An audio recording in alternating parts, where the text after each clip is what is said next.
They say a good reputation takes years to build and moments to destroy. I was a professional, respected. Then, one accusation from him. One lie. And suddenly, I was the threat. My life, my name, gone. But what truth was he so desperate to bury? And what happens when the silence finally find their voice? It's strange, isn't it, the paths life carves out for us? If you'd asked Sarah Miller, the Sarah of a decade ago, where she'd be today, she'd have painted a picture of quiet success. Maybe a vice president title, a little more travel, certainly contentment. She wouldn't have described this.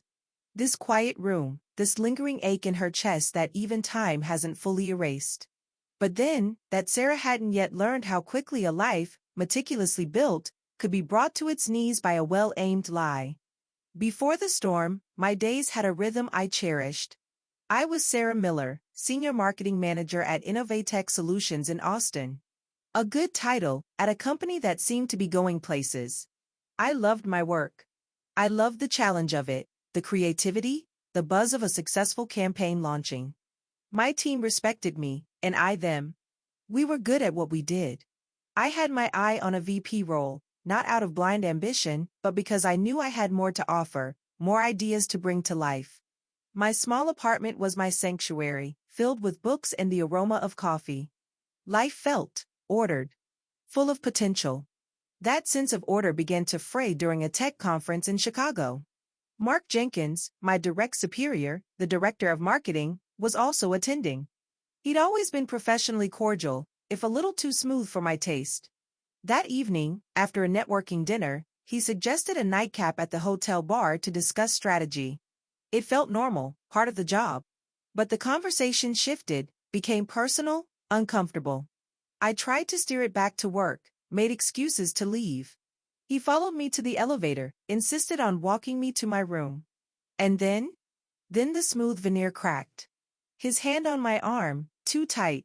His words, no longer professional, but something else, predatory.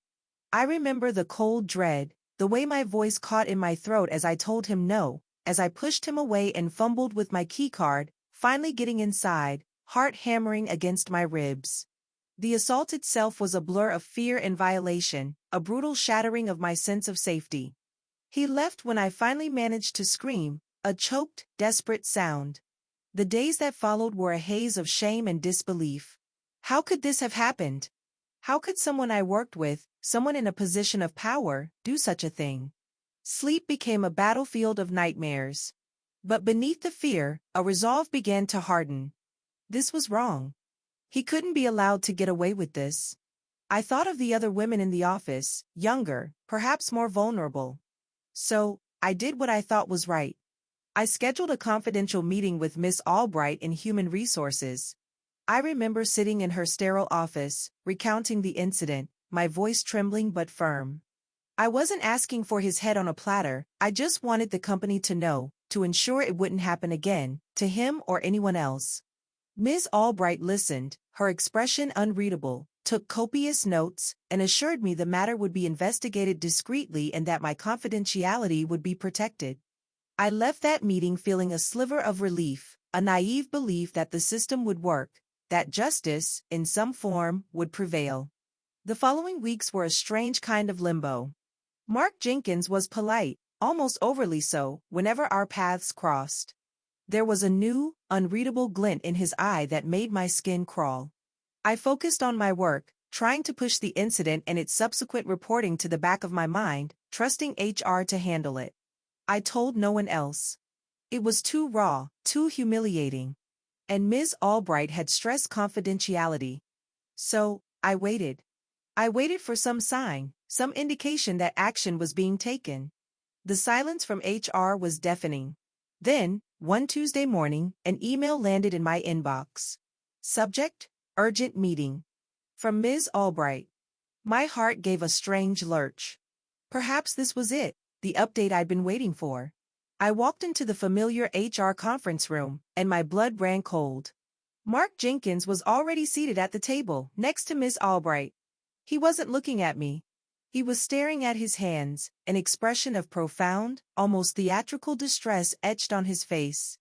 Ms. Albright gestured for me to sit, her own face a mask of stern professionalism. She began without preamble, her voice clipped. She said the company took all allegations of workplace misconduct very seriously. I nodded, confused. Then, she turned her gaze fully on me, and the words that followed ripped the air from my lungs. She said Mark Jenkins had come forward with serious allegations against me. That he was accusing me of persistent sexual harassment, of creating a hostile work environment, of making inappropriate comments and unwanted advances. She read from a prepared statement, a litany of lies so grotesque, so twisted, they barely registered as English. My mind reeled. This couldn't be happening. It was a mistake, a hideous, surreal nightmare. I looked at Mark, expecting, I don't know what, a flicker of shame? A sign that this was some terrible joke? But he just sat there, the picture of a wronged man, occasionally dabbing at his eyes with the handkerchief he conveniently produced. I tried to speak, to deny it, to remind Miss Albright of my report, the real reason we should have been there. I stammered something about my confidential disclosure, about what he had done to me in Chicago. Miss Albright cut me off, her voice like ice. She said my claims had been looked into and were found to be unsubstantiated, a retaliatory fabrication in light of Mr. Jenkins's prior and more credible complaint. Prior? My head was spinning. How could his be prior when I had reported him weeks ago? She informed me that, effective immediately, I was suspended pending a full investigation into his allegations against me. Suspended. The word echoed in the sterile room. I felt the floor drop away. Shock, cold and absolute, flooded through me. Betrayal was a bitter taste in my mouth. It wasn't just Mark, it was the system, the company I had dedicated years to, turning on me, siding with the aggressor. His distress, so clearly feigned, was accepted as truth, while my genuine trauma was dismissed as a lie. The carefully constructed walls of my professional life, my reputation, my sense of self, were not just cracking, they were being systematically demolished before my very eyes. As I was numbly escorted from the building by security, like a common criminal, the averted gazes of my colleagues burned into my back. Each downward glance, each hurried turn away, was another nail in the coffin of the life I knew. The accusation was a living thing now, a monstrous entity that had sprung from Mark's duplicity and HR's complicity, and it was already consuming everything I had worked for. I remember standing on the sidewalk, the Austin sun suddenly feeling harsh and unforgiving, clutching my purse with trembling hands. My office key, my building pass, all confiscated. In the space of an hour, I had gone from a respected manager to an accused harasser. The injustice of it was a physical weight, crushing the air from my lungs. This was not a misunderstanding. This was a meticulously crafted setup, a brutal, preemptive strike. He wasn't just trying to save himself, he was trying to utterly destroy me. And as I stood there, the devastating reality began to sink in. This was only the beginning, and the path ahead was going to be far darker than I could ever have imagined. The fight for my truth, I sensed even then, would be a lonely and arduous one, but a spark of defiance, small and flickering, began to glow amidst the ruins of my shock. They had no idea who they were truly dealing with, and what I would endure to bring the truth to light. The days following my suspension were a blur of disbelief and a gnawing, insidious shame. It's a strange thing, isn't it, how a lie, when spoken with enough authority, can begin to feel like a truth, even to the one being lied about. I replayed every interaction with Mark, every casual comment, every professional disagreement, twisting them in my mind, searching for something, anything, I might have done that could have been misinterpreted, twisted into the vile narrative he and Miss Albright had spun. Of course, there was nothing. My only crime had been to report his assault. My suspension quickly turned into termination. Another sterile meeting, another prepared statement. They cited irrefutable evidence of my misconduct, though none was ever presented to me. The severance offered was meager, contingent on signing an extensive non-disclosure agreement. An NDA that effectively gagged me from ever speaking about what happened, about Mark's assault, about their sham investigation, about the false accusations. My lawyer, a court-appointed one since my funds were rapidly dwindling, advised me to sign. He said fighting a corporation like Innovatech, with their deep pockets and high-powered legal team, would be financial suicide, especially with the he said, she said nature of it all, conveniently ignoring the fact that I had been the first to say anything. So, I signed. The pen felt like lead in my hand, each stroke of my name a surrender. The silence from former colleagues was the hardest to bear. People I'd shared lunches with, mentored, collaborated with on projects, suddenly treated me like a pariah. A few offered awkward, mumbled sympathies, their eyes darting away, clearly uncomfortable. Most just disappeared. Emails went unanswered, calls unreturned. I was an outcast, branded with a scarlet letter of an accusation I knew to be false, but had no way to publicly refute. The professional network I had painstakingly built over 2 decades crumbled to dust. Finding new work was an exercise in futility and humiliation.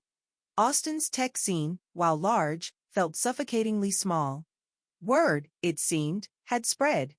Recruiters who had once actively pursued me now had no openings. Interviews, when I could get them, ended abruptly once my previous employment at Innovatech came up. The vague, polite rejections piled up. No one explicitly said it was because of the harassment allegations, but the implication hung heavy in the air. How do you defend yourself against whispers, against a reputation destroyed behind closed doors? My savings, meant for that comfortable retirement and those dreamed of travels, began to evaporate. Rent, bills, the simple cost of living. It all became a source of constant, gnawing anxiety. I moved from my pleasant apartment to a smaller, cheaper place on the outskirts of town. The books remained packed in boxes. There was little joy in unpacking them into a space that felt more like a holding cell than a home. My ambition, once a driving force, withered. What was the point of striving when a single, calculated lie could undo everything? The isolation was a heavy blanket. My small circle of close friends, those outside the Innovatech bubble, listened, believed me, but they couldn't truly understand the depth of the professional and personal devastation. How could they? They hadn't seen the cold, calculating look in Mark's eyes, or the dismissive indifference in Miss Albright's. They hadn't felt the soul-crushing weight of an entire system designed to protect the powerful, not the wronged. There were days I barely left my bed. The shame was a constant companion, whispering insidious doubts. Maybe I was too naive. Maybe I should have just kept quiet. Maybe this is what women get for speaking up. It was a dark, suffocating place, that internal landscape of self-blame and despair. The vibrant, confident Sarah Miller felt like a ghost, a figment of a past life. In her place was a hollow shell, haunted by what had been stolen from her. The injustice of it all would sometimes surge, a hot, helpless anger that left me trembling. Mark Jenkins was out there, thriving, his career flourishing, built upon my silence and my ruin. He was probably lauded for his courage in standing up to a harasser. The irony was a cruel, relentless tormentor.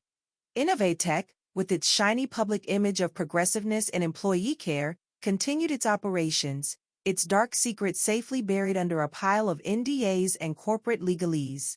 I tried to find solace in small things. Long walks in unfamiliar neighborhoods, the anonymity of a library, the company of a stray cat I started feeding. But the shadow of the accusation was always there, a chilling reminder of my stolen life. My dreams of a VP title, of travel, of a secure future, had been replaced by the stark reality of just trying to survive, day by day, with a reputation in tatters and a spirit deeply wounded. The legal system, I learned, offered little recourse for someone in my position. The NDA was a fortress. My initial report to HR, the one detailing Mark's assault, was conveniently unsubstantiated or perhaps even lost in their records, while his fabricated complaint was meticulously documented. It was my word against a powerful man and a corporation determined to protect its image, and my word had been effectively neutralized. The emotional toll was immense. Sleep offered little escape, often filled with nightmares of that hotel room, of Miss Albright's cold eyes, of Mark's smug, triumphant face. My confidence, once a cornerstone of my personality, was shattered. I, who had prided myself on my integrity and professionalism, was now seen by the world, or at least the world that mattered professionally, as a disgrace. This period of my life was a descent into a profound darkness. The vibrant tapestry of my existence had been reduced to a few frayed threads. The injustice was a raw, open wound, and there seemed to be no healing in sight, no path back to the woman I once was. Little did I know, far in the distance, a tiny, almost imperceptible crack of light was waiting, but it would take years of enduring this darkness before I would even begin to see it. And the truth, buried deep, was biding its time. Years passed. 5, then 6. The sharp edges of the initial shock and devastation had dulled, replaced by a persistent, weary ache. I'd managed to find piecemeal work, mostly remote, freelance gigs in entirely different fields, data entry, virtual assistant tasks, anything that paid the bills and didn't require a deep dive into my Innovatech past. It was a far cry from the career I'd loved, but it was survival. The Sarah who had once commanded boardrooms now found herself meticulously formatting spreadsheets for faceless clients, the irony not lost on her. I had, in many ways, resigned myself to this new, diminished reality. The fight had seemed unwinnable, the forces arrayed against me too powerful. The NDA loomed large in my memory, a legal muzzle. What was the point in dwelling on what couldn't be changed? I tried to build a small, quiet life, walled off from the professional world that had so brutally cast me out. My contact with former friends from that era had dwindled to almost nothing. It was easier that way, for them and for me.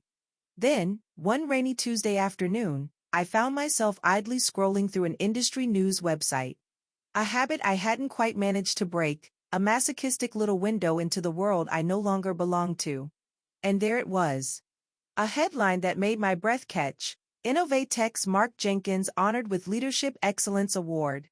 A glossy photo accompanied the article, showing Mark, a little older, a little grayer at the temples, but with the same smug, self-satisfied smile I remembered all too well.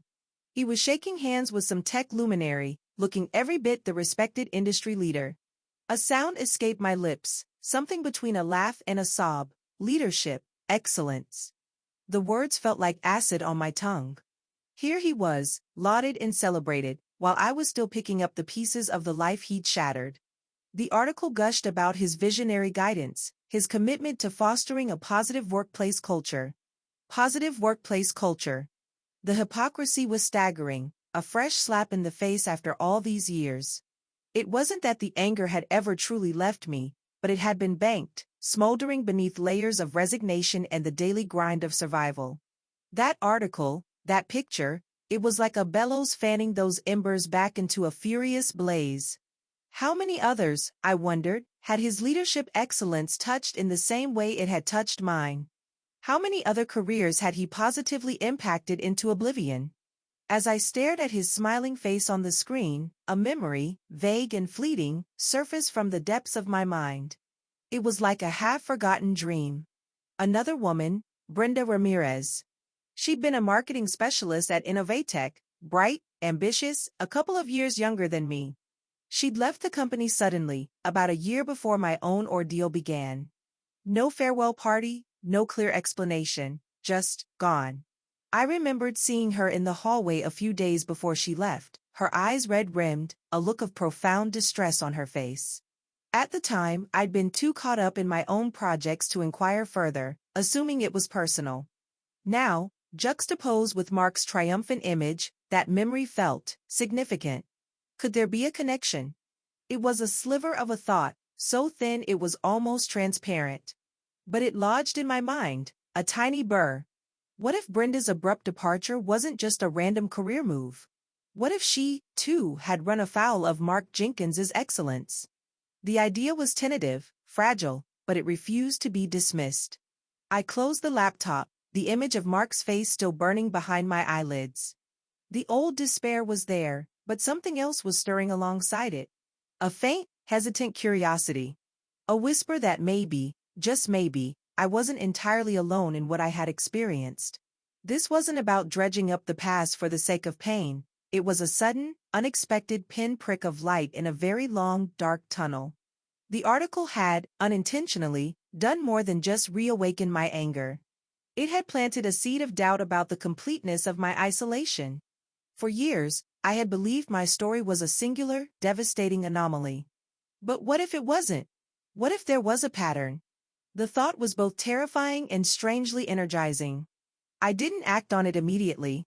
The fear of stirring up old ghosts, of potential repercussions, was still potent. The NDA, though years old, still felt like a chain. But the image of Brenda's distressed face, now linked with Mark's smug award, kept replaying in my mind. It was a small inconsistency, a tiny loose thread in the carefully woven tapestry of Mark Jenkins's success and my ruin. This wasn't a grand revelation, no sudden bolt from the blue. It was quieter than that. A slow dawning. A question mark forming where before there had only been a full stop. The official story, the one where I was the villain and he the victim, had always felt wrong, a perversion of reality. But now, for the first time in years, a tiny, almost imperceptible crack had appeared in its facade. And through that crack, the first faint glimmer of a possibility, however remote, that the truth might be more complex and far more sinister than even I had allowed myself to fully believe. The journey ahead was still shrouded in fog, but a compass needle inside me had just twitched, ever so slightly. If you've ever felt a small, nagging doubt about a story everyone else accepted as truth, or found yourself questioning a reality that seems set in stone, perhaps you know that flicker of unsettling possibility I felt in that moment. It's a quiet call from within, sometimes too easy to ignore. I'm Sarah, and if my story resonates with you, perhaps you'd like to subscribe or give this video a like. I'm curious, where in the world are you listening from today? Let me know in the comments. The path to understanding was just beginning for me, and the next steps were more uncertain than I could imagine. That article, Mark Jenkins smiling his award-winning smile, it became an obsession. I'd pull it up on my laptop late at night when the house was quiet and the city outside was asleep. Each time I saw his face, a fresh wave of indignation would wash over me. It wasn't just the injustice done to me anymore, it was the audacity of him, parading himself as a paragon of virtue while knowing the wreckage he'd left behind. The world was celebrating a monster, and I was one of the few who knew the truth of his mask. For weeks, I wrestled with it. The memory of Brenda Ramirez, her distressed face, kept returning. Was it just a coincidence? My mind, trained by years of forced silence and defeat, tried to rationalize it away. You're projecting, Sarah. You're seeing ghosts. But the image was persistent, a stubborn little flicker in the darkness. The Leadership Excellence Award was the insult that kept on giving, a constant, grating reminder of how thoroughly he had won, how completely he had gotten away with it. The breaking point wasn't a single, dramatic event. It was more like a slow burn reaching its flashpoint. It was the accumulation of years of quiet suffering, of biting my tongue, of living a life that felt like a pale imitation of what should have been. It was the realization that my silence was, in a way, enabling him. By accepting my fate, by retreating into the shadows, I was allowing his lie to stand unchallenged, to become the definitive version of history. One evening, staring at that cursed article again, something inside me snapped. It was a feeling I hadn't experienced with such intensity in years, pure, unadulterated rage. But this rage wasn't the helpless, despairing kind that had consumed me in the beginning. This was different. It was cold, focused, and utterly resolute. Enough. Enough of the shame, enough of the silence, enough of him living his lie while I lived in its shadow. He built his success on my silence, on my shame, I thought, the words echoing in my mind. And not just mine, perhaps. If Brenda Ramirez's story was anything like mine, then he had built his career on the silence of multiple women. The thought was sickening, but it also firmed my resolve. This wasn't just about me anymore. If he had a pattern, then he was a danger, and he would continue to be a danger as long as his past remained hidden. The fear was still there, a cold knot in my stomach. The NDA, Innovatech's power, the potential for more pain, more humiliation. But for the first time, the anger, the righteous indignation, was stronger. What more could they take from me that they hadn't already taken? My career was gone. My reputation, at least in the circles that mattered then, was destroyed. I was living on the fringes. In a strange way, I had nothing left to lose, and therefore, everything to gain by seeking the truth. I made a decision that night. I would find Brenda Ramirez.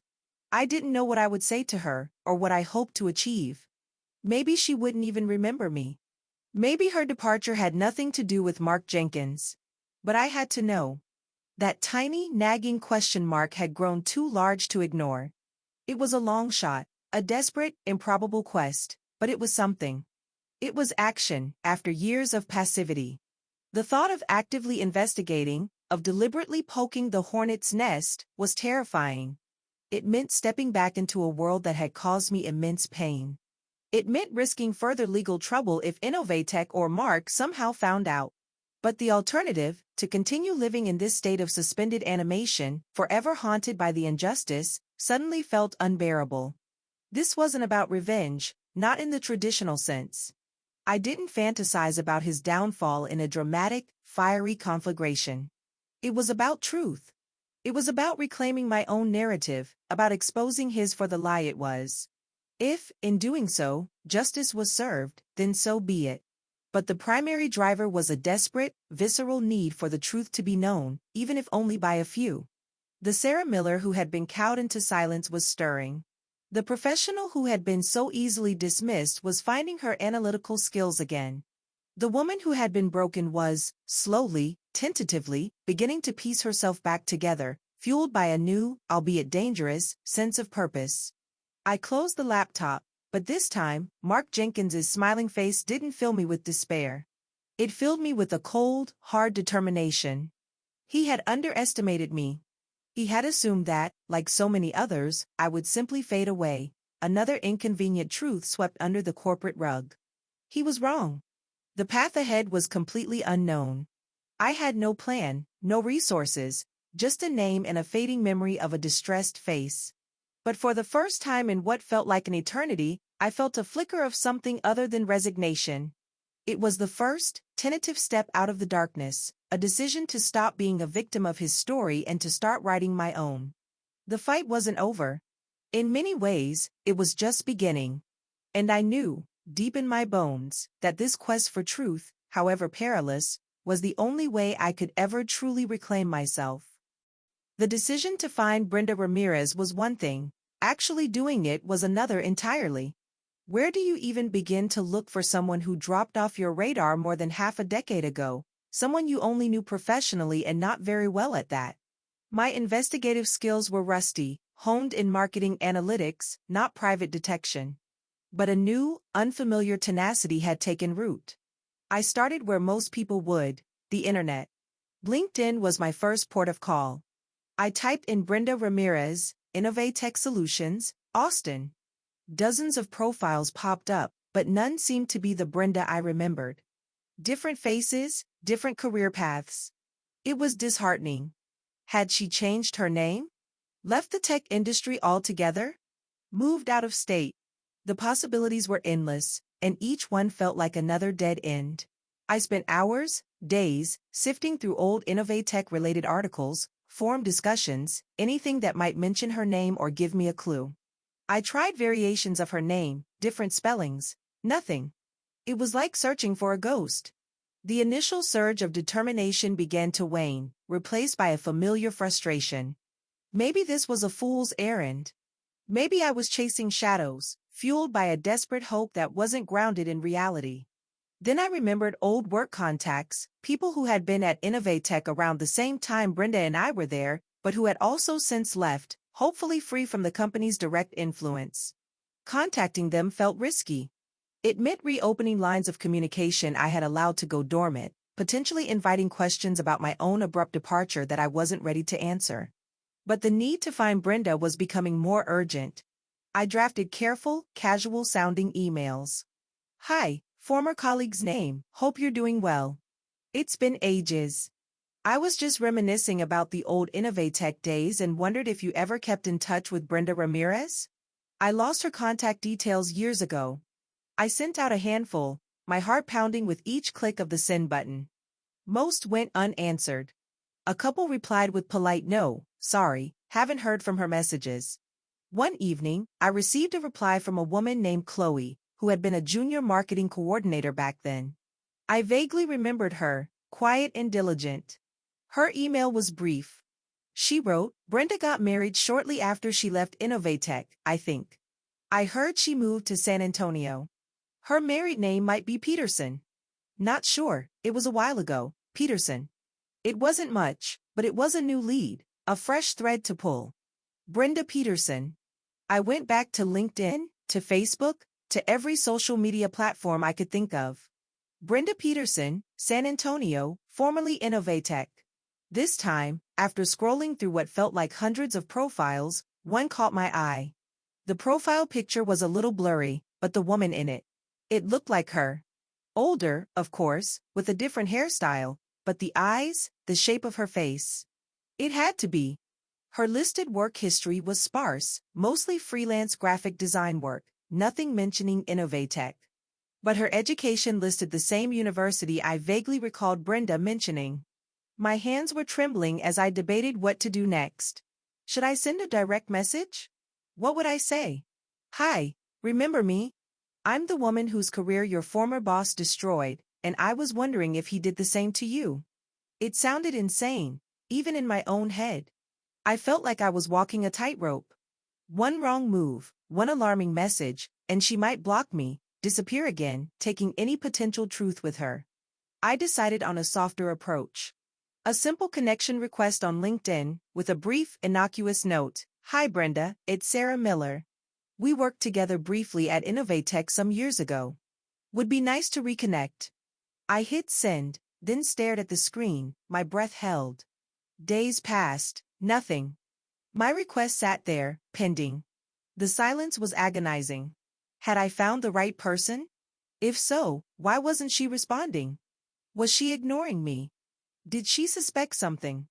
Just as I was about to give up hope on that particular lead, to chalk it up as another false start, a notification popped up. Brenda Peterson has accepted your connection request. My heart leaped. Then, a message from her appeared. Sarah. Wow, blast from the past. Yes, I remember you. How are you doing? Her tone was friendly, casual. No hint of alarm. I typed out a reply, trying to keep my own tone equally light, masking the turmoil roiling beneath the surface. We exchanged a few anodyne messages over the next couple of days, polite inquiries about each other's lives, vague updates. I learned she was indeed living in San Antonio, married, with 2 young children. She seemed happy, settled. I felt a pang of guilt. Was I about to drag her back into a past she had clearly moved on from? But the image of her distressed face in that Innovatech hallway, and the chilling possibility that Mark Jenkins was a serial abuser of his power, pushed me forward. I had to know. I couldn't directly ask about Mark, not yet. It was too soon, too direct. I needed to build a little trust, to gauge her willingness to talk about Innovatech at all. During one exchange, I cautiously mentioned how intense things could get at Innovatech, testing the waters. She replied, intense is one word for it. Some parts of that job I'd rather forget. Her words, though brief, sent a shiver down my spine. Rather forget.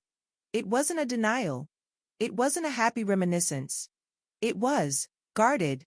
And in that guardedness, I sensed a shared history, a story unspoken. The investigation was painstaking, filled with moments of near despair and tiny flickers of hope, but for the first time, I felt I was no longer completely alone in the shadows. The next step would be to see if she was willing to step into the light with me, however briefly. Building a rapport with Brenda Peterson, the woman I hoped was the Brenda Ramirez from Innovatech, was a delicate dance. We exchanged messages for a couple of weeks, sticking to safe, general topics, her kids, my freelance work, the Texas weather. I was terrified of saying the wrong thing, of scaring her off before I could even broach the subject that consumed me. But with each polite exchange, I felt a growing certainty that this was indeed the woman I remembered, and that her abrupt departure from Innovatech held a story she hadn't told many. The breakthrough, if you could call it that, came unexpectedly.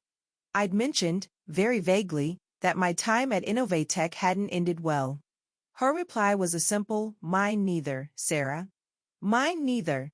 Those 4 words, laden with an unspoken weariness, were the opening I'd been waiting for, dreading and hoping for, all at once. I took a deep breath and typed out the riskiest message I'd sent yet. Brenda, this might be a strange question, and please feel free to tell me it's none of my business. But your departure from Innovatech, did it have anything to do with Mark Jenkins? I stared at the words on the screen, my finger hovering over the send button. This was it. She would either shut me down completely, or a door might finally open. I clicked send. The silence that followed was deafening. Minutes stretched into an hour, then two. I was convinced I'd blown it, that I'd been too direct, too presumptuous. I imagined her on the other end, alarmed, perhaps even angry at this intrusion from a past she clearly wanted to leave behind. My stomach churned with anxiety. Then, a notification. A new message from Brenda. My heart hammered against my ribs as I clicked it open. It was long. And as I read, the world around me seemed to fall away. She wrote, Sarah, I haven't spoken about this to many people. My husband knows, a therapist I saw for a while. It's not something I'm proud of, how I handled it. Or rather, how I didn't. She went on to describe a pattern of behavior from Mark Jenkins that was chillingly familiar. The inappropriate comments, disguised as jokes. The way he'd stand too close, his hand lingering a moment too long on her arm or shoulder. The suggestions for late-night strategy sessions that felt more like propositions. Brenda wrote that she had tried to ignore it, to laugh it off, to professionally deflect. She was younger then, less sure of herself, desperate to succeed in her career. But it escalated. He became more persistent, his advances more overt. She finally, informally complained to her direct manager, a man who was known to be friendly with Mark. The manager had listened, looked uncomfortable, and promised to have a word with Mark. A few days later, Brenda was called into a meeting with that same manager and an HR representative I didn't recognize, not Miss Albright, someone different, perhaps from earlier. They told her there had been misunderstandings on her part, that Mark was a valued executive, and that perhaps Innovatech wasn't the right fit for her sensitivities. They offered her a generous severance package, contingent on her signing an NDA and agreeing to a mutually agreeable resignation. The implication was clear: take the money and go quietly, or risk being fired with her reputation tarnished. She was terrified, confused, and felt utterly alone. She took the deal. She signed the papers, packed her desk, and walked away, carrying the shame and the secret with her. Tears welled in my eyes as I read her story. It wasn't identical to mine, the assault I'd endured was a horrifying escalation, but the pattern of his predatory behavior, the company's complicity in silencing victims, the use of NDAs to bury the truth. It was all there. A wave of emotions washed over me, profound sadness for what Brenda had endured, a surge of vindication that I wasn't crazy, that my instincts about Mark had been horrifyingly accurate, and a cold, sickening fury at the man who had systematically abused his power and the company that enabled him. He did it to you too, didn't he, Sarah? Her next message read, before I even had a chance to reply to her previous one. It was a statement more than a question. Yes, Brenda, I typed back, my fingers shaking. He did. And then he, and Ms. Albright from HR, accused me of harassing him when I reported his assault. They destroyed my career to protect him. The floodgates opened. We messaged back and forth for hours that night, sharing details, comparing notes, the dam of years of silence finally breaking. There was a grim comfort in discovering I wasn't alone, but it was overshadowed by the horror of realizing Mark Jenkins was a serial predator, protected by a corporate machine that valued its image above the safety and dignity of its employees. Brenda's fear, her shame, her reluctance to speak, it all made perfect sense now. She, too, had been a victim of his calculated cruelty and the company's cynical damage control. The unmasking was complete. Mark Jenkins wasn't just a bad boss or an unpleasant colleague. He was a predator. His motive was clear: to satisfy his own desires and to ruthlessly eliminate anyone who threatened to expose him, using his power and the company's resources to do so. Innovatech, with its HR department acting as enforcers rather than protectors, was his willing accomplice, more concerned with silencing victims and avoiding scandal than with rooting out a dangerous individual from their executive ranks. The knowledge was a heavy burden, but it was also clarifying. My fight was no longer just my own. It was Brenda's too. And if there were two of us, how many more might there be, scattered and silenced, each believing they were the only one? A new, more daunting resolve began to form. Finding Brenda was the first step. Exposing Mark Jenkins, and the system that protected him, now felt like an imperative. The path ahead was still fraught with danger, but now, I wouldn't be walking it entirely alone. The revelation of Brenda's story, so sickeningly similar to my own in its core elements of abuse of power and corporate complicity, changed everything. It was no longer just my isolated trauma, it was a pattern. Mark Jenkins was a serial predator, and Innovatech, or at least key figures within it like Miss Albright and Brenda's former manager, were his enablers. The anger I felt was no longer just for myself, but for Brenda, and for any other woman who might have suffered in silence at his hands. Brenda and I talked for hours over the next few days, sometimes via messages, sometimes in hushed phone calls late at night when her children were asleep. There was a grim solidarity between us, a bond forged in shared trauma and a mutual desire for some form of justice, however elusive it seemed. We pieced together timelines, compared details of Mark's behavior, his manipulative tactics, the company's responses. The picture that emerged was even uglier and more calculated than I had initially suspected. "We can't be the only ones, Sarah," Brenda said one evening, her voice tight with a mixture of fear and dawning resolve. "A man like that, he doesn't just stop. There have to be others. Before me, after you." She was right. The thought was chilling. If there were more victims, they too were likely bound by NDAs, isolated, perhaps believing they were alone, just as we had. The idea of simply moving on, of letting Mark continue his career untroubled while his victims carried the scars, became increasingly intolerable to both of us. But what could we do? We were two women, years removed from the company, armed with nothing but our stories and constrained by legal agreements designed to silence us.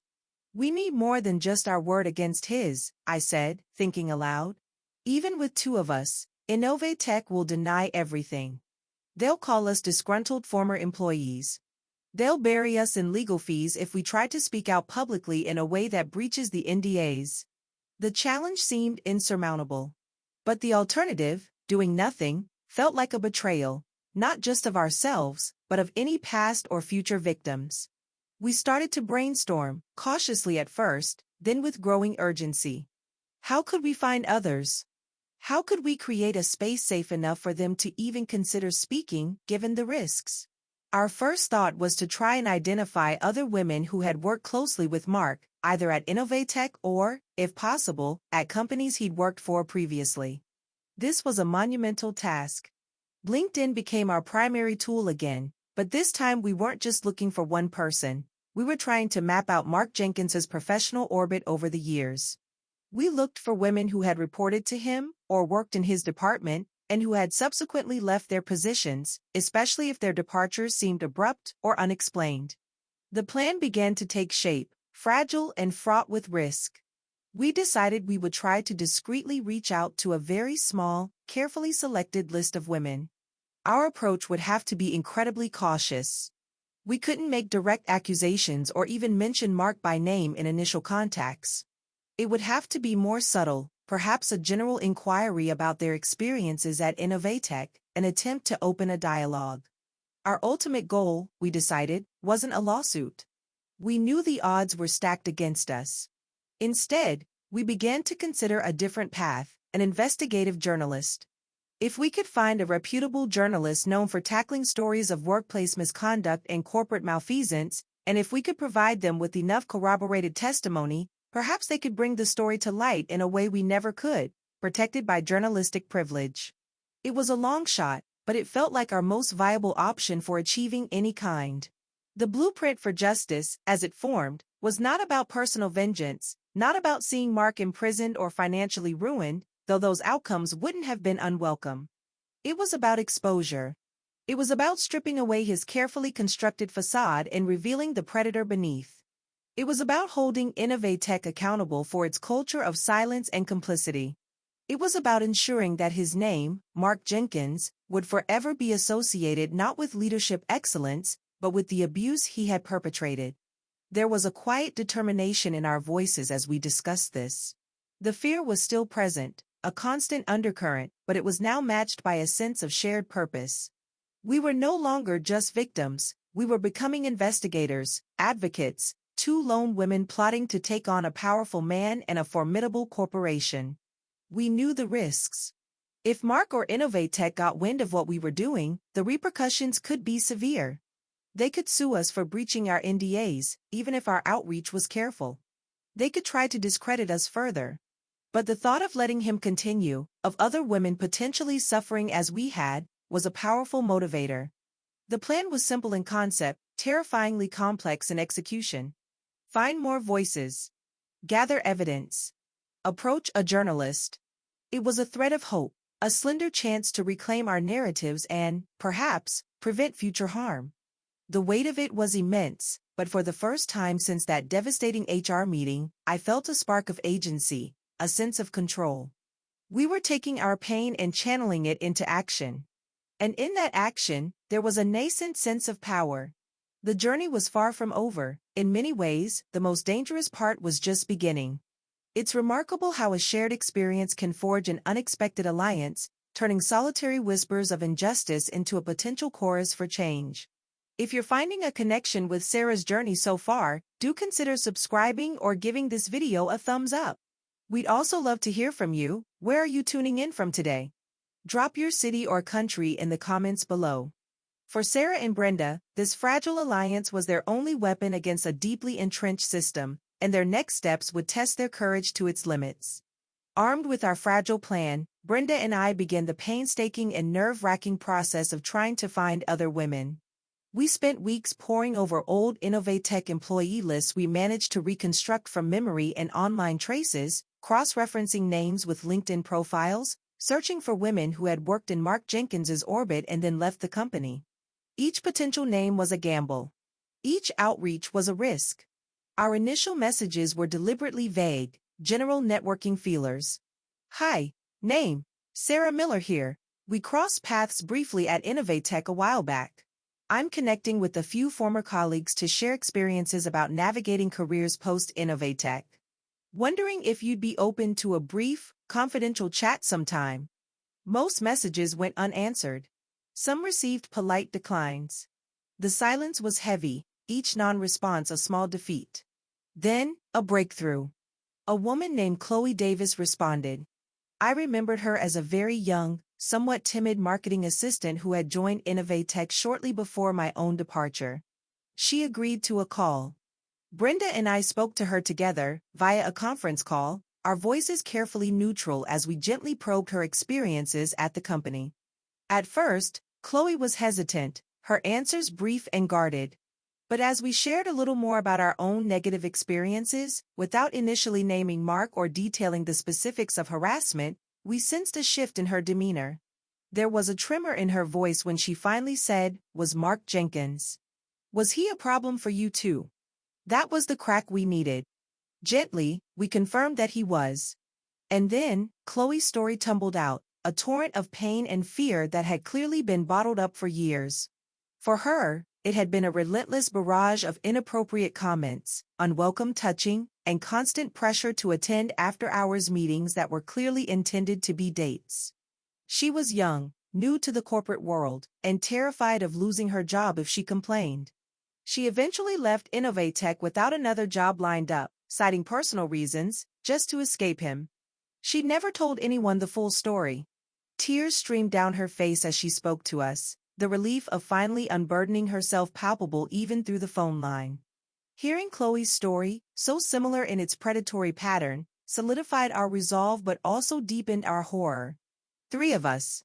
There was no longer any doubt. Mark Jenkins was a serial abuser, and Innovatech had, at best, turned a blind eye, and at worst, actively enabled him. Chloe, though terrified, agreed to be part of whatever we were planning, her anger at what had been done to her, and her relief at not being alone, overriding her fear. Our small trio now felt a little less fragile, but the danger also felt more acute. We were accumulating evidence, stories that, if pieced together, painted an undeniable picture. But we were also creating a bigger target. What if word got back to Mark or Innovatech? Our fears weren't unfounded. A few days after our call with Chloe, I received an email from an old, relatively neutral acquaintance who still worked at Innovatech. It was chatty, friendly, asking how I was doing, what I was up to. Then, near the end, a seemingly casual sentence. Heard some old names being mentioned around the office lately. Just a heads up, Mark Jenkins still has a lot of friends in high places here, and people are always listening. Hope you're keeping well and not stirring up any old dust. The message was a thinly veiled threat. My blood ran cold. How did they know? Had Chloe inadvertently said something? Had one of our other careful outreaches been less discreet than we thought? Or was Ms. Albright, perhaps, still watching, still protecting Mark? The source didn't matter as much as the implication. They were aware, on some level, that something was happening. And they were warning me off. Brenda and I had an emergency call. The threat had shaken us badly. Chloe, when we told her, was terrified and almost backed out. I can't lose my current job, she whispered, her voice trembling. I have a mortgage. He could still ruin me. We almost abandoned the entire plan right then. The weight of the potential consequences, legal action, further character assassination, professional ruin for Chloe, felt crushing. Were we being reckless? Were we naive to think we could take on someone like Mark, backed by a corporation, and win? The fear was a suffocating blanket. For 2 days, we barely communicated, each of us wrestling with our conscience and our terror. It was Brenda who broke the silence. I've been thinking, she said, her voice low but firm. That threat. It means we're getting close. It means they're scared. If we stop now, he wins, again. And he'll keep doing it to others. I can't live with that, Sarah. I don't think you can either. And Chloe deserves to have her truth heard too. Her words, spoken with such quiet conviction, rekindled my own flickering resolve. She was right. The threat was a sign of their fear, not just their power. We had to be smarter, more careful, but we couldn't stop. We reassured Chloe, promising to protect her identity as much as possible if and when we went to a journalist. Reluctantly, her fear still palpable, she agreed to stay with us. The tightrope we were walking had just become considerably higher, and the winds were picking up. We knew we were under scrutiny. Every email, every call, now felt freighted with risk. The investigation had moved from a quest for truth to a dangerous game of cat and mouse. We were 3 ordinary women, bound by a shared trauma, now pitted against powerful forces determined to keep their secrets buried. The tension was almost unbearable, but the thought of what Mark Jenkins had done, and could continue to do, pushed us onward, one terrifying step at a time. The execution of our plan was in jeopardy before it had even truly begun. The veiled threat, instead of derailing us, galvanized our small group.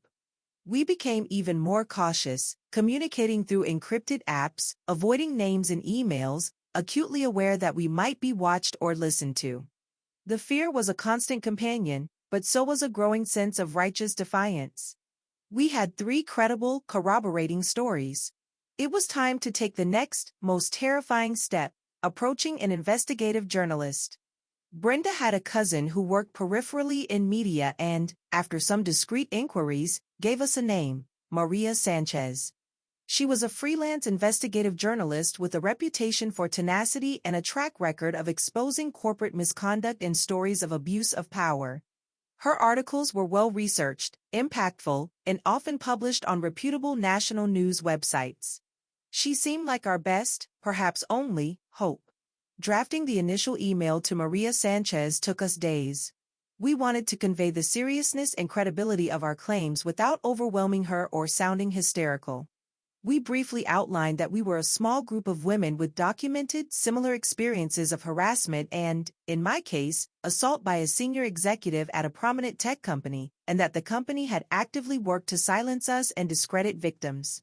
We mentioned we had evidence and were willing to speak, provided our identities could be protected until publication, if she deemed the story newsworthy. We held our breath and hit send. The wait was agonizing. Every ping on our phones made our hearts leap. Days turned into a week. We started to lose hope. Maybe our story wasn't sensational enough. Maybe she was swamped with other, bigger cases.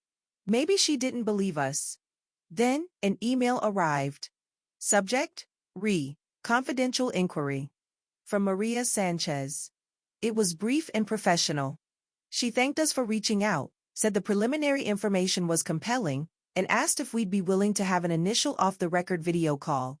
The three of us gathered for that call, huddled around my laptop, a mixture of terror and elation coursing through us.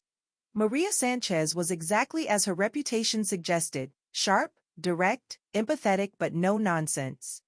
She listened intently as each of us, one by one, recounted our stories. I went first, detailing Mark's assault and the subsequent false accusation. Then Brenda shared her experience of harassment and being pushed out. Finally, Chloe, her voice trembling but clear, told her story. Maria asked probing questions, a lot of them. She wanted dates, specifics, names of others who might have witnessed anything, any documentation we might have kept, old emails, performance reviews that suddenly soured, anything. We shared what we had. I had my HR report documentation, though Innovatech had deemed it unsubstantiated. Brenda had some emails from her manager that subtly pressured her to leave. Chloe had journal entries from the time. It wasn't a mountain of hard evidence, NDAs and corporate cover-ups are designed to prevent that, but our stories were consistent, detailed, and the emotional impact was undeniable. Maria listened, her expression serious. At the end of the long call, she said, "Thank you for trusting me with this. Your stories are powerful, and frankly, deeply disturbing. I need to do my own digging, verify some details, and see if I can find any other corroborating evidence or sources. This will take time. And I need to be clear, there's no guarantee this will become a published piece. But I promise you, I will investigate this thoroughly and with the utmost discretion." The next few weeks were a blur of anxious waiting and further conversations with Maria. She was meticulous, fact-checking every detail, asking for clarifications, sometimes pushing us on uncomfortable points to ensure the veracity of our accounts. She also began her own research into Innovatech's history and Mark Jenkins's career. It was a grueling process, reliving the trauma again and again, but Maria's professionalism and quiet determination gave us a sliver of hope. Then, one Monday morning, an email from Maria. "I have what I need. The piece is written. My editor is on board. It's scheduled to run on Global Investigative News, a fictional reputable news site, on Wednesday morning. I'll send you a preview link tomorrow. Be prepared. Be prepared." My heart felt like it was going to beat out of my chest. Brenda, Chloe, and I had a frantic call. This was it. The point of no return. The public reckoning. We were terrified of the fallout, of Mark's reaction, of Innovatech's response, of our names and faces potentially being out there, even if Maria had promised to protect us as sources if we still wished it after seeing the piece. But beneath the fear, there was also a profound sense of anticipation, of a massive weight about to be lifted. The preview link arrived. The article was titled, "Austin Tech Giant Innovatech Shielded Executive Accused of Serial Harassment and Assault," sources say. It was devastating. Maria had woven our stories together with meticulous detail, anonymizing us at our request but making the specifics of Mark Jenkins' actions and Innovatech's complicity, including Miss Albright's role in my case, chillingly clear. She had even found 2 other former employees, anonymous, who corroborated a culture of fear and silence around Mark. It was more powerful, more damning than we could have ever imagined. Wednesday morning arrived. I sat at my laptop, coffee untouched, my hands shaking, repeatedly refreshing the Global Investigative News website. Brenda and Chloe were in a group chat with me, equally on edge. And then, at precisely 9 a.m. Central Time, there it was. The headline, "Our Stories, Our Truth, Out There for the World to See." For a moment, I just stared, tears streaming down my face. It wasn't a dream. It was real. The confrontation hadn't been a face-to-face shouting match, but a carefully deployed bomb of truth, detonated on a national stage. The silence had been broken, shattered into a million pieces. The immediate aftermath was a whirlwind. My phone started buzzing with messages from Brenda and Chloe, a mixture of terrified emojis and triumphant exclamations. The article was spreading like wildfire on social media. The feeling was indescribable, a terrifying cocktail of relief, vindication, and raw, stomach-churning fear of what would happen next. We had armed ourselves with the truth, and with Maria's help, we had fired the shot. Now, all we could do was wait for the impact. This moment, seeing our collective truth finally exposed, was a victory hard-won through years of silence and months of fear. If you've been following Sarah's journey and believe in the power of speaking out, even when it's terrifying, perhaps you'll consider subscribing or giving this video a like. And we're still curious to know where our viewers are joining us from. Let us know your city or country in the comments below. For Sarah, Brenda, and Chloe, the publication of the article wasn't an ending, but the explosive beginning of a whole new chapter. The hours immediately following the article's publication were surreal. My phone, and I later learned Brenda's and Chloe's too, began to light up not just with our own frantic messages to each other, but with calls and texts from people we hadn't heard from in years. The story was, as they say, going viral. Hashtag Innovatech scandal and hashtag Mark Jenkins Predator were trending on Twitter within hours.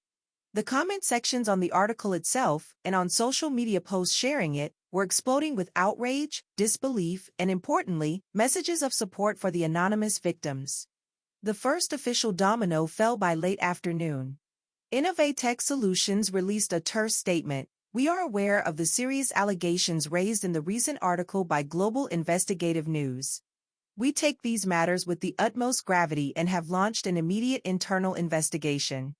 Mr. Mark Jenkins has been placed on administrative leave pending the outcome of this review. Administrative leave. It wasn't outright firing, not yet, but it was a start. It was an acknowledgement, however forced, that something was deeply wrong. Ms. Albright, I heard through the grapevine later that week, quietly tendered her resignation, citing personal reasons. There was no fanfare, no public statement about her. She simply vanished from the Innovatech executive roster. It felt like a small, almost silent, admission of her complicity. David Chen, the colleague who had benefited from my dismissal and tried to intimidate Chloe, found himself under intense scrutiny within the company, his own career suddenly on very shaky ground as people began to question his loyalty to Mark and his own past conduct. The most significant consequence for Mark Jenkins came a week later. After Innovatech's internal investigation, likely a frantic attempt at damage control spurred by intense public pressure and a nose-diving stock price, they announced his termination, effective immediately. The man who had seemed untouchable, who had built his career on the silence and suffering of women like us, was disgraced. His Leadership Excellence Award was quietly rescinded by the awarding body. His carefully constructed facade had been publicly and irrevocably shattered. For me, Brenda, and Chloe, watching this unfold was a complex emotional experience. There was a profound sense of vindication, of course. The truth was out, and it was having tangible consequences. But there was also a strange emptiness. The fight had consumed us for so long, and now it was largely out of our hands, playing out in headlines and corporate statements. The apologies started to trickle in.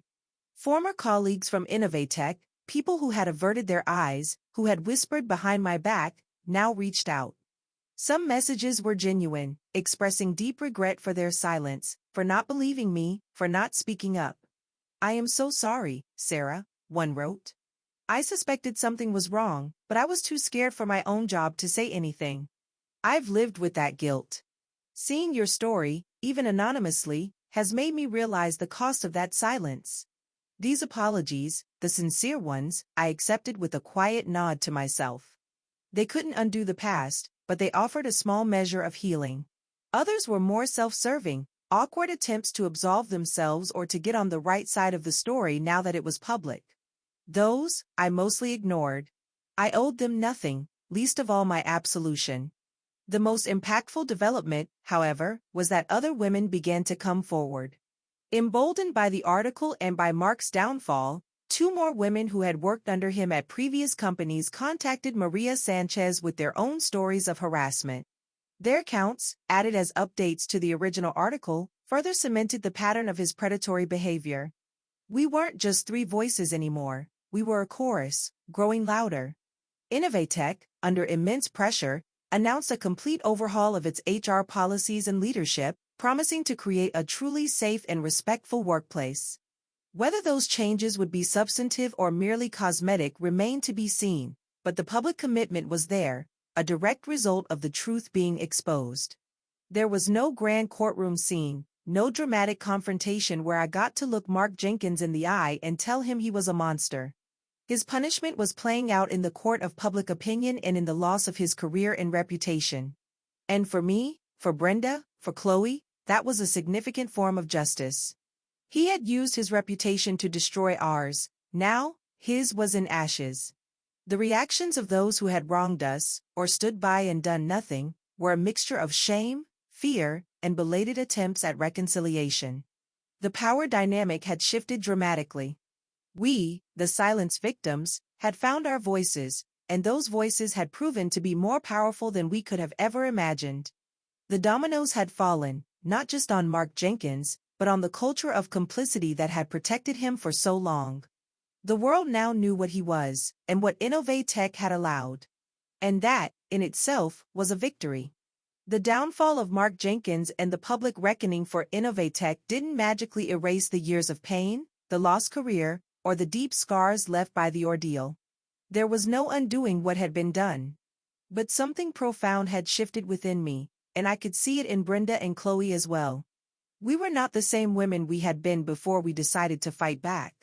The shame that had clung to me for so long, that insidious feeling that somehow I was at fault, that I had done something to deserve what happened, finally began to dissipate. It was replaced by a quiet, hard-won dignity. I had faced the darkest period of my life, confronted my tormentor indirectly but powerfully, and had seen truth prevail.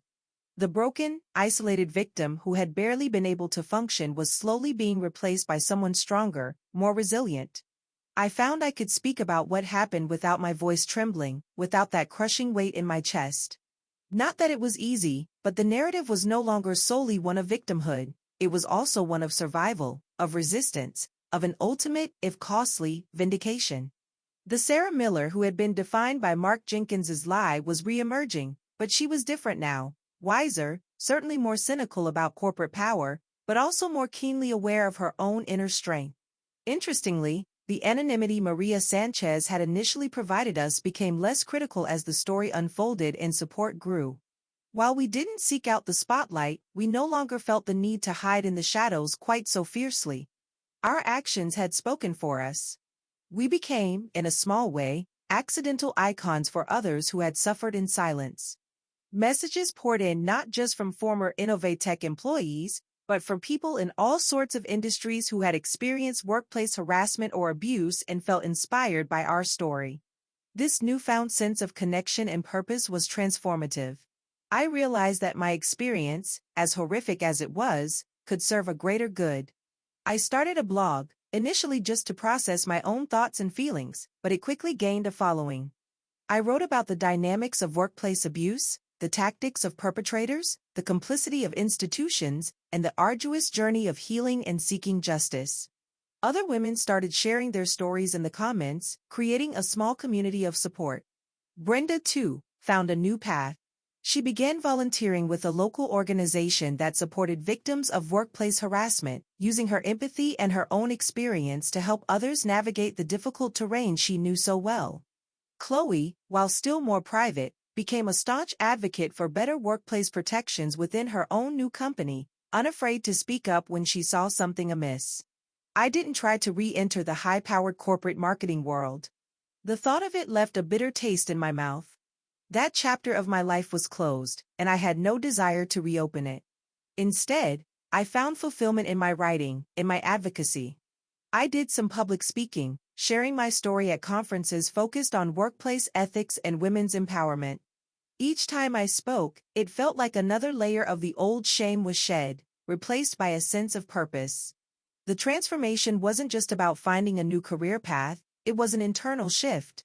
I learned to trust my own judgment again, a faculty that had been severely damaged by the gaslighting I'd endured. I learned that vulnerability, when shared in a safe space, could be a source of immense strength and connection. I learned that one voice, joined by others, could indeed move mountains, or at least, shake the foundations of powerful institutions. The phoenix rising from the ashes is a cliché, perhaps, but it felt apt. The old Sarah, the one with her carefully planned career and her naive trust in systems, had been consumed in the fire of Mark Jenkins's treachery.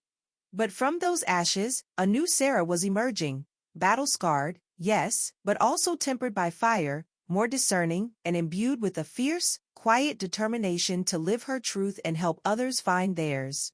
My life was smaller in some ways, no fancy titles, no big corporate expense account. But it was also infinitely larger in others. It was more authentic, more meaningful. I had faced the worst of what one human being can do to another in that professional sphere, and I had not only survived, but I had found a way to make that suffering count for something. The journey had been brutal, but the woman standing at the end of it was, in her own quiet way, unbreakable. Years have passed since the article dropped, since Mark Jenkins's name became synonymous with disgrace rather than excellence. The dust has settled. Innovatech, under new leadership, implemented many of the promised reforms, though I still watch them with a healthy dose of skepticism. Last I heard, Mark was attempting some sort of low-profile consultancy work, his career in mainstream tech utterly finished. Justice, in the way the world often defines it, had been served.